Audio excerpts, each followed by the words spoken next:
नमस्कार दोस्तों, स्वागत है मेरे चैनल पर डर की दस्तक।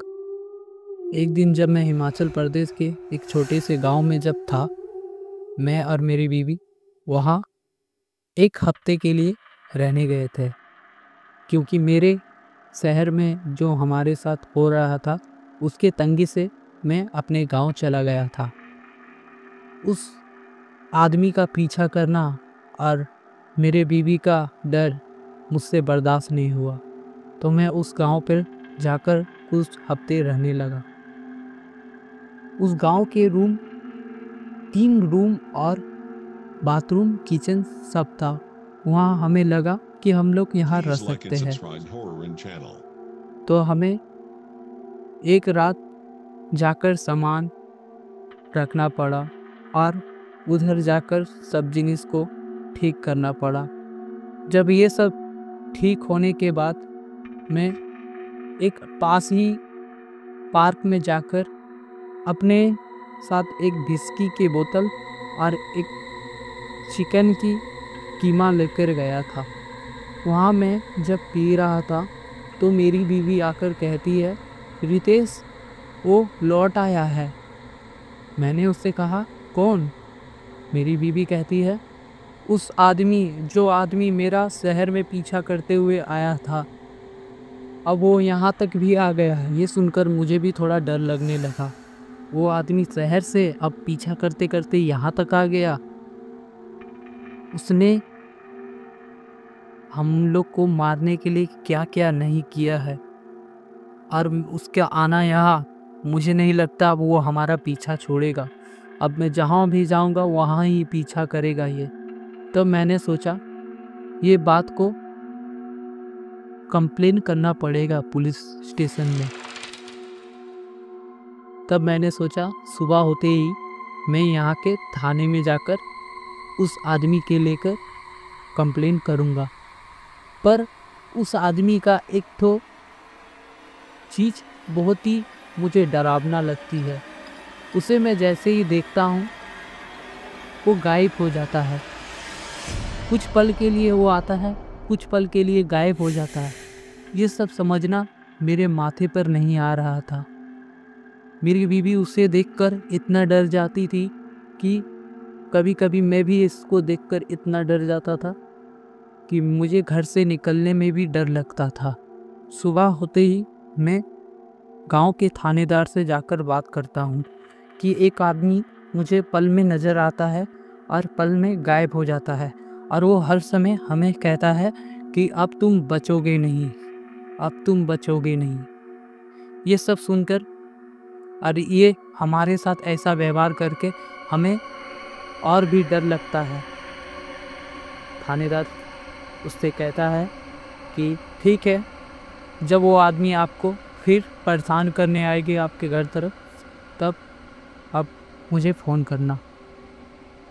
मैं भी कहता हूँ ठीक है। जब थाने से मैं अपने घर जा रहा था तो मुझे मेरे घर के एक खिड़की खुली नज़र आई। तब मेरी बीवी मुझसे कहती है कि घर पर कोई आया था। मैंने अपने घर का रूम हल्का सा खोला, तब मुझे कुछ घर की सामान इधर से उधर दिखाई दी। मैंने सोचा कि घर पर कोई चोर आया था। कोई चोर नहीं, मेरे घर के ठीक सीधे दीवार पर एक खून से कुछ लिखा हुआ था। मैंने ये सब देखकर तुरंत पुलिस को कॉल किया और वो आकर ये सब चेक किया। वो सब चेक करने के बाद हमसे कहता है कि ये घर छोड़ दीजिए। तब अब मैं अपनी बीवी से कहता हूँ कि ठीक है, जो शहर कर रहे हैं वही ठीक है, हम लोग यहाँ से छोड़कर अपने शहर लौट जाते हैं। तब मेरी बीवी कहती है, उस आदमी ने फिर हमारे साथ ऐसा वैसा किया तो कुछ मेरे साथ हो जाएगा तो। एक तरफ मुझे इसका भी डर था और एक तरफ इधर जो हो रहा था। मैंने उससे कहा कि वो आदमी तो हमारा पीछा करते हुए यहाँ तक ही आ गया, और वो आदमी कौन है क्या है मुझे समझ नहीं आ रहा। वो एक पल पर नज़र आता है और एक पल पर गायब हो जाता है। तब मैंने अपनी बीवी से कहता हूँ कि यहाँ से चलो शहर, जो होगा वहीं होगा, देखा जाएगा। मैं भी अपनी बीवी को वहाँ से लेकर शहर जाता हूँ।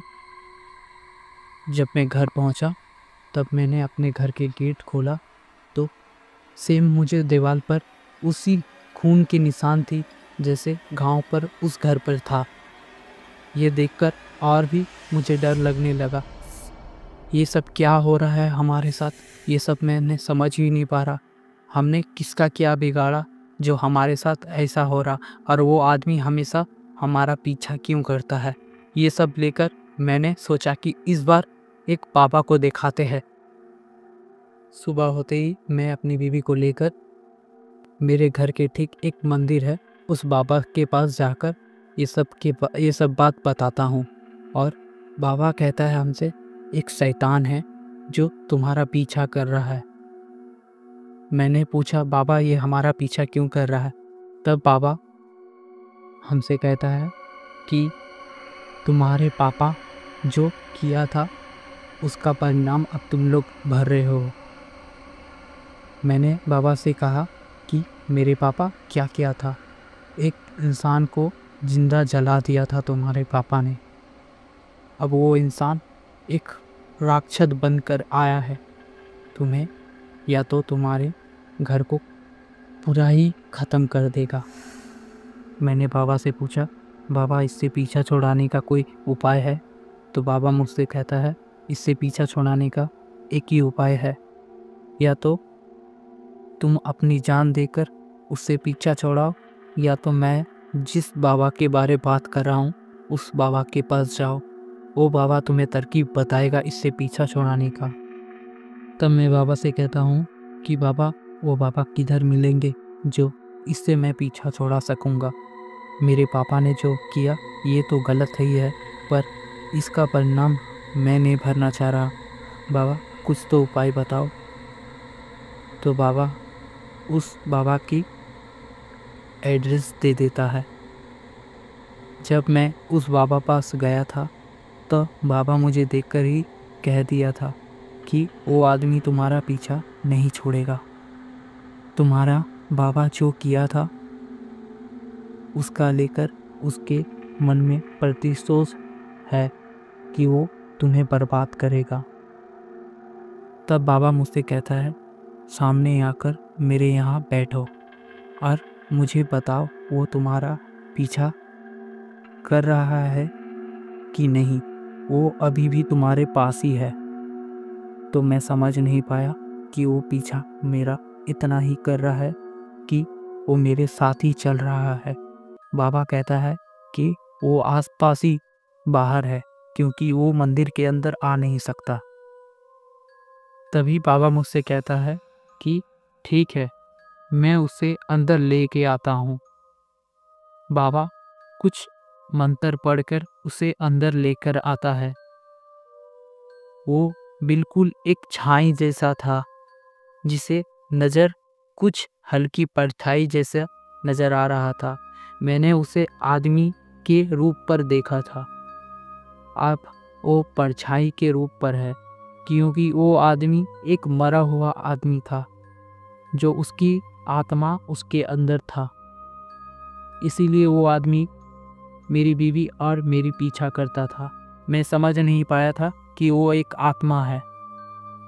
जब बाबा उसे एक कोने पर अपने मंत्र से बांध दिया था तब उसने बताया कि इसके पापा मेरे साथ बहुत ही गलत किया था।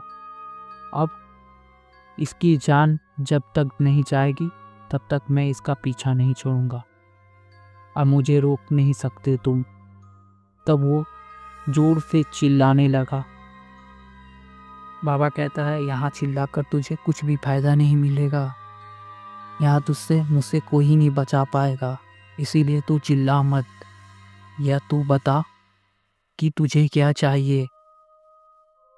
बाबा कहता है कि तुम इसका पीछा छोड़ने के लिए क्या चाहते हो।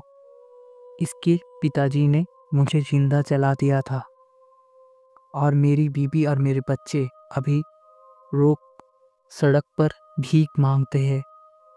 एक लौता मैं ही था जो अपने घर को चला रहा था।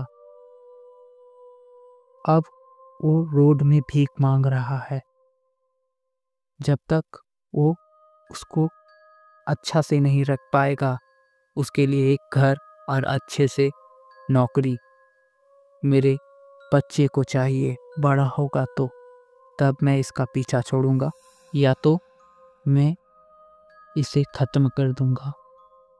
तो मैं उस कहता हूँ कि हाँ, ये सब सत्य मुझे मंजूर है, आप मेरा पीछा मत करिए और मुझे कुछ भी नुकसान मत करिए।